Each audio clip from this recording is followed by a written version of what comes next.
faut donc pas être surpris, mon cher Ariste, que vous puissiez apprendre quelques vérités évidentes par le témoignage de vos sens. Car, quoique la substance de l'âme ne soit pas intelligible à l'âme même, et que ses modalités ne puissent l'éclairer, ces mêmes modalités, étant jointes à l'étendue intelligible, qui est l'archétype des corps, et rendant sensible cette étendue, elles peuvent nous en montrer les rapports, en quoi consistent les vérités de la géométrie et de la physique.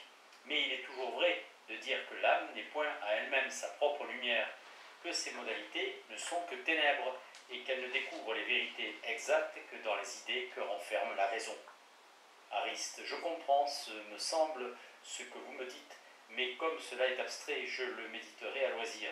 Ce n'est point la douleur ou la couleur par elle-même qui m'apprend les rapports que les corps ont entre eux. Je ne puis découvrir ces rapports que dans l'idée de l'étendue qui les représente, et cette idée, quoique jointe à la couleur ou la douleur, sentiment qui la rendent sensible, n'en est point une modalité. Cette idée ne devient sensible ou ne fait sentir que que la substance intelligible de la raison agit dans l'âme et lui imprime une telle modalité ou un tel sentiment, et par là elle lui révèle, pour ainsi dire, mais d'une manière confuse, que tel corps existe. Car lorsque les idées des corps deviennent sensibles, elles nous font juger qu'il y a des corps qui agissent en nous, au lieu que lorsque ces idées ne sont qu'intelligibles, nous croyons naturellement qu'il n'y a rien hors de nous qui agisse sur nous, dont la raison est, ce me semble, qu'il dépend de nous de penser à l'étendue, et qui ne dépend pas de nous de la sentir. Car sentant l'étendue malgré nous, il faut bien qu'il y ait quelque chose, autre chose que nous, qui nous en imprime le sentiment. Or, nous croyons que cette autre chose n'est que ce que nous sentons actuellement, d'où nous jugeons que ce sont les corps qui nous environnent qui causent en nous le sentiment que nous en avons, en quoi nous nous trompons toujours. Et nous ne doutons point que ces corps n'existent, en quoi nous nous trompons souvent. Mais comme nous pensons aux corps, et que nous les imaginons lorsque nous le voulons, nous jugeons que ce ne sont nos volontés qui sont la cause véritable des idées que nous en avons alors, ou des images que nous en formons. Et le sentiment intérieur que nous avons de l'effort actuel de notre attention nous confirme que cette fausse pensée. Nous confirme dans cette fausse pensée. Quoique Dieu seul puisse agir en nous et nous éclairer, comme son opération n'est point sensible, nous attribuons aux objets ce qu'il fait en nous sans nous, et nous attribuons à notre puissance ce qu'il fait en nous dépendamment de nos volontés. Que pensez-vous, Théodore, de cette réflexion, Théodore? Elle est fort judicieuse, Ariste, et part d'un méditatif. Vous pourriez encore y ajouter que lorsque l'idée du corps touche l'âme d'un sentiment fort intéressant, tel qu'est la douleur, cette idée nous fait juger non seulement que ce corps existe, mais de plus qu'il nous appartient, comme il arrive à ceux mêmes à qui on a coupé le bras. Mais revenons à la démonstration sensible que je vous ai donnée de l'égalité qu'il y a entre le carré de la diagonale d'un carré et les deux carrés des côtés. Et prenons garde que cette démonstration ne tire son évidence et sa généralité que de l'idée claire et générale de l'étendue, de la droiture et de l'égalité des lignes, des angles, des triangles, et nullement du blanc et du noir qui rendent sensibles et particulières toutes ces choses, sans les rendre par elles-mêmes plus intelligibles ou plus claires. Prenez garde qu'il est évident, par ma démonstration, que généralement tout carré fait sur la diagonale d'un carré est égal au carré des deux côtés. Mais qu'il n'est nullement certain que ce carré particulier que vous voyez de vos yeux soit égal aux deux autres, car vous n'êtes pas même certain que ce que vous voyez soit carré, que telle ligne, tel angle soit droit. Les rapports que votre esprit conçoit entre les grandeurs ne sont pas les mêmes que ceux de ces figures. Prenez garde enfin que bien que nos sens ne nous éclairent point l'esprit par eux-mêmes, comme ils nous rendent sensibles les idées que nous avons des corps, ils réveillent notre attention et par là ils nous conduisent indirectement à l'intelligence de la vérité. De sorte que nous devons faire usage de nos sens dans l'étude de toutes les sciences qui ont pour objet les rapports de l'étendue, et ne point craindre qu'ils nous engagent dans l'erreur, pourvu que nous observions exactement ce précepte, de ne juger des choses que sur les idées qui les représentent, et nullement sur les sentiments que nous en avons, précepte de la dernière importance, et que nous ne devons jamais oublier. Ariste, tout cela est exactement vrai, Théodore, et c'est ainsi que j'ai compris depuis que j'y ai sérieusement pensé. Rien n'est plus certain que nos modalités ne sont que ténèbres, qu'elles n'éclairent point l'esprit par elles-mêmes, qu'on ne connaît point clairement tout ce qu'on sent le plus vivement. Ce carré que voici n'est point tel que je le vois, il n'est point de la grandeur que je le vois. Vous le voyez certainement plus grand ou plus petit que je ne le vois. La couleur dont je le vois ne lui appartient point. Peut-être le voyez-vous d'une autre couleur que moi. Ce n'est point proprement ce carré que je vois. Je juge qu'il est tracé sur ce papier, et il n'est pas impossible qu'il n'y ait ici ni carré ni papier, aussi bien qu'il est certain qu'il n'y a point ici de couleur. Mais quoique mes yeux me fassent maintenant tant de rapports faux ou douteux, touchant ces figures tracées sur ce papier, cela n'est rien en comparaison des illusions de mes autres sens. Le témoignage de mes yeux approche souvent de la vérité. Ce sens peut aider l'esprit à la découvrir. Il ne déguise pas entièrement son objet. En me rendant attentif, il me conduit à l'intelligence. Mais les autres sens sont si faux qu'on est toujours dans l'illusion lorsqu'on s'y laisse conduire. Ce n'est pas néanmoins que nos yeux nous soient donnés pour découvrir les vérités exactes de la géométrie et de la physique. Ils ne nous sont donnés que pour éclairer tous les mouvements de notre corps par rapport à ceux qui nous environnent, que pour la commodité et la conservation de la vie. Et il est nécessaire pour la conserver que nous ayons des objets sensibles, quelque espèce de connaissance qui approche un peu de la vérité. C'est pour cela que nous avons par exemple tel sentiment de grandeur de tel corps à telle distance. Car si tel corps était trop loin de nous pour nous pouvoir nuire, ou si étant proche il est trop petit, nous ne manquerions pas de le perdre de vue. Il serait anéanti à nos yeux, quoiqu'il subsistât toujours devant notre esprit, et qu'à son égard, la division ne puisse jamais l'anéantir. Parce qu'effectivement, le rapport d'un grand corps est fort éloigné ou d'un fort proche, mais trop petit pour nous nuire. Le rapport, dis-je, de ces corps au nôtre est nul, ou ne doit pas être aperçu par des sens qui ne parlent et ne doivent parler que pour la conservation de la vie. Tout cela me paraît évident et conforme à ce qui m'est passé par l'esprit dans le temps de la méditation. Théodore, je vois bien, Ariste, que vous avez été fort loin dans le pays de la vérité et que par le commerce que vous avez eu avec la raison, vous avez acquis des richesses bien plus précieuses et bien plus rares que celles qu'on nous apporte du Nouveau Monde. Vous avez rencontré la source, vous y avez puisé, et vous voilà riche pour jamais, pourvu que vous ne la quittiez point. Vous n'avez plus besoin ni de moi, ni de personne, ayant trouvé le maître fidèle, qui éclaire et qui enrichit tous ceux qui s'attachent à lui. Ariste, quoi, Théodore, est-ce que vous voulez déjà rompre nos entretiens? Je sais bien que c'est avec la raison qu'il faut philosopher, mais je ne sais point la manière dont il faut faire.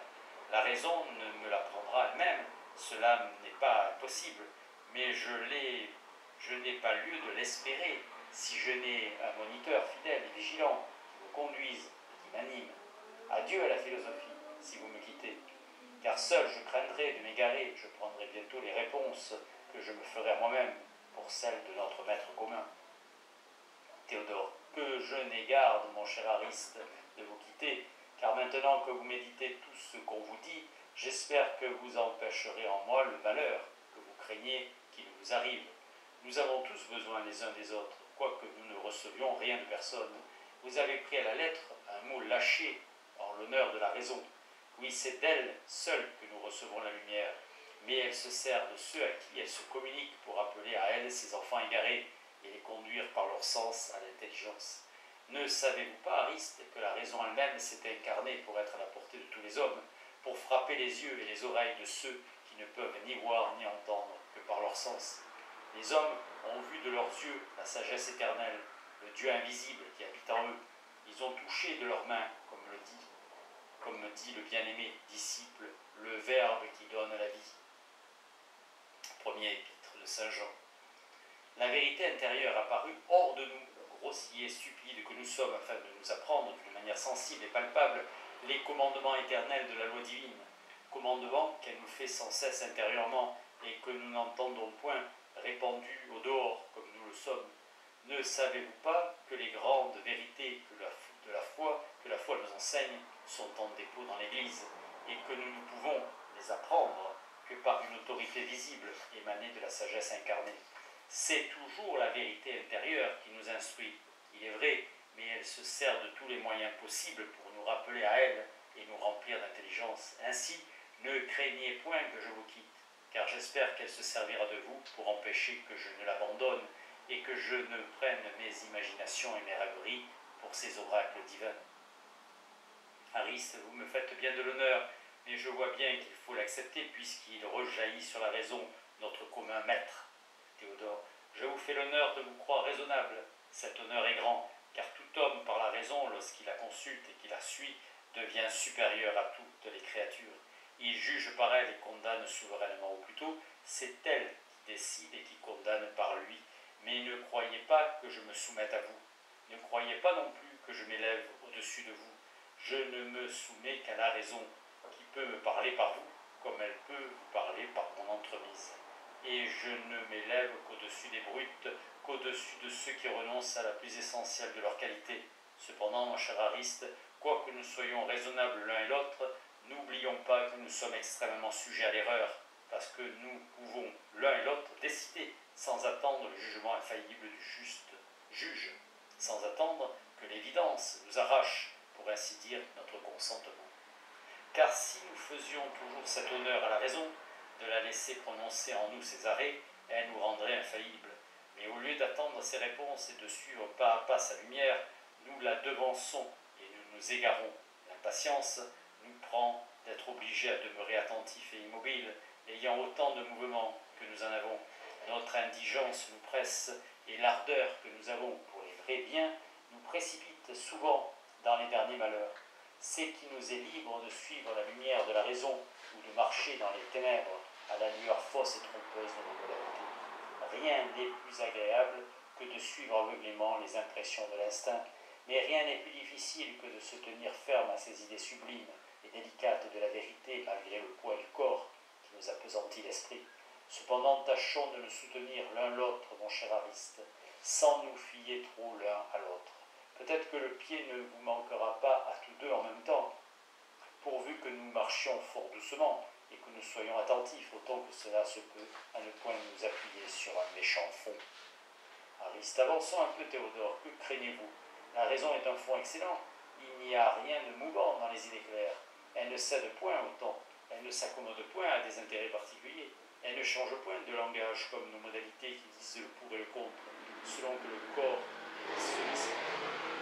Je suis pleinement convaincu qu'il ne faut suivre que les idées qui répandent la lumière, et que tous nos sentiments et nos autres modalités ne peuvent jamais nous conduire à la vérité.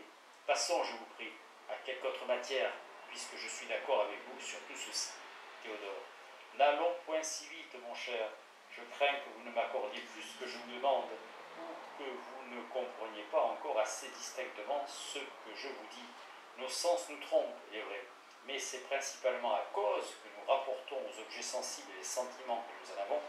Or, il y a en nous plusieurs sentiments que nous ne nous y rapportons point.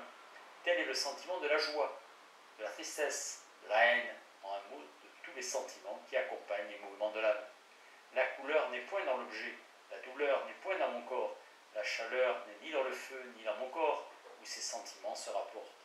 Nos sens extérieurs sont de faux témoins, d'accord, mais les sentiments qui accompagnent l'amour et la haine, la joie et la tristesse ne se rapportent point aux objets de ces passions. On les sent dans l'âme, et ils y sont. Voilà donc de bons témoins, car ils disent vrai. Ariste, oui, Théodore, ils disent vrai. Et les autres sentiments aussi, car quand je sens de la douleur, il est vrai que je la sens. Il est vrai même en un sens que je la souffre par action de l'objet même qui me touche. Voilà de grandes vérités. Quoi donc est-ce que les sentiments de l'amour, de la haine et des autres passions ne se rapportent point aux objets qui en sont l'occasion? Est-ce qu'elles ne répondent pas leur malignité sur eux et ne nous les représentent pas tout autres qui ne sont en effet? Pour moi, quand j'ai de l'aversion contre quelqu'un, je me sens disposé à interpréter malignement tout ce qu'il fait. Ces actions innocentes me paraissent criminelles. Je veux avoir de bonnes raisons de le haïr et de le mépriser, car toutes mes passions se veulent justifier aux dépens de ceux qui appartiendront. De qui il appartiendra? Si mes yeux répandent les couleurs sur la surface des corps, mon cœur répand aussi, autant que cela se peut, ces dispositions intérieures ou certaines fausses couleurs sur les objets de mes passions, de ces passions. Je ne sais point, Théodore, si les passions font en vous l'effet qu'elles font en moi, mais je puis vous assurer que je crains encore plus de les écouter et de les suivre que de me rendre aux illusions souvent innocentes et officieuses de mes sens. Théodore, je ne vous dis pas, Ariste, qu'il faille se rendre aux inspirations secrètes de ces passions, et je suis bien aise de voir que vous vous apercevez de leur pouvoir et de leur malignité, mais demeurez d'accord qu'elles nous apprennent certaines vérités, car enfin, C'est une vérité que j'ai maintenant beaucoup de joie de vous entendre. Il est très vrai que le plaisir que je sens actuellement est plus grand que celui que j'avais dans nos entretiens précédents. Je connais donc la différence de ces deux plaisirs, et je ne la connais point ailleurs que par le sentiment que j'en ai, que dans les modalités dont mon âme est touchée, modalités qui ne sont donc point si ténébreuses qu'elles ne m'apprennent une vérité constante. Aristide, dites Théodore que vous sentez cette différence de vos modalités et de vos plaisirs, mais ne dites pas, s'il vous plaît, que vous la connaissez. Dieu la connaît et ne la sent pas, mais pas pour vous. Vous la sentez sans la connaître. Si vous aviez une idée claire de votre âme, si vous envoyiez l'archétype, alors vous connaîtriez ce que vous ne faites que sentir. Alors vous pourriez connaître exactement la différence des divers sentiments de joie que votre bonté pour moi excite dans votre cœur. Mais assurément, vous ne la connaissez pas. Comparez, Théodore, le sentiment de joie dont vous êtes touché maintenant avec celui de l'autre jour, et dites-moi précisément le rapport. Et alors, je croirai que vos modalités vous sont connues, car on ne connaît les choses que lorsqu'on sait le rapport qu'elles ont entre elles. Vous savez qu'un plaisir est plus grand que notre, mais de combien l'est-il? On sait que le carré inscrit dans le cercle est plus petit que le cercle, mais on ne sait point pour cela la quadrature du cercle, parce qu'on ne connaît pas le rapport du cercle au carré. On peut en approcher à l'infini, et voir évidemment que la différence du cercle à telle autre figure sera plus petite que telle grandeur donnée. Mais remarquez que c'est parce qu'on a une idée claire de l'étendue, car la difficulté qu'il y a de découvrir le rapport du cercle au carré ne vient que de la petitesse de notre esprit, au lieu que c'est l'obscurité de nos sentiments et les ténèbres de nos modalités qui rendent impossible la découverte de leur rapport. Fussions-nous d'aussi grands génies que les intelligences les plus sublimes, il me paraît évident que nous ne pourrons jamais découvrir les rapports de nos modalités si Dieu ne nous en manifeste l'archétype sur lequel il nous a formés. Car vous m'avez convaincu qu'on ne peut connaître les êtres et leurs propriétés que par les idées éternelles, immuables, nécessaires qui les représentent. Théodore. Cela est fort bien, Ariste. Nos sens et nos passions ne peuvent nous éclairer. Mais que direz-vous de notre imagination? Elle forme des images si claires et si distinctes des figures de la géométrie que vous ne pouvez nier que c'est par leurs moyens que nous apprenons cette science. Ariste. Croyez-vous, Théodore, que j'ai déjà oublié ce que vous venez de me dire, ou que je ne l'ai pas compris? L'évidence qui accompagne les raisonnements de géomètres, la clarté des lignes et des figures que forme l'imagination, vient uniquement de nos idées et nullement de nos modalités, nullement des traces confuses que laisse après lui le cours des esprits animaux. Quand j'imagine une figure, quand je bâtis dans mon esprit un édifice, je travaille sur un fond qui ne m'appartient point, car c'est de l'idée claire de l'étendue, c'est de l'archétype des corps que je tire tous les matériaux intelligibles qui me représentent mon dessin, tout l'espace que me donne mon terrain. C'est de cette idée que me fournit la raison que je forme dans mon esprit le corps de mon ouvrage, et c'est sur les idées de l'égalité et des proportions que je travaille, que je le travaille et que je le règle, rapportant tout à l'unité arbitraire qui doit être la commune mesure de toutes les parties qui le composent, ou du moins de toutes les parties qui peuvent être envisagées du même point.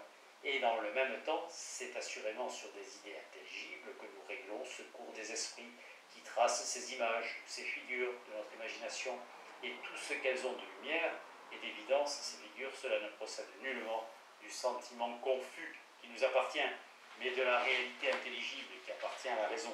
Cela ne vient point de la modalité qui nous est propre, particulière. C'est un éclat de la substance lumineuse de notre maître commun.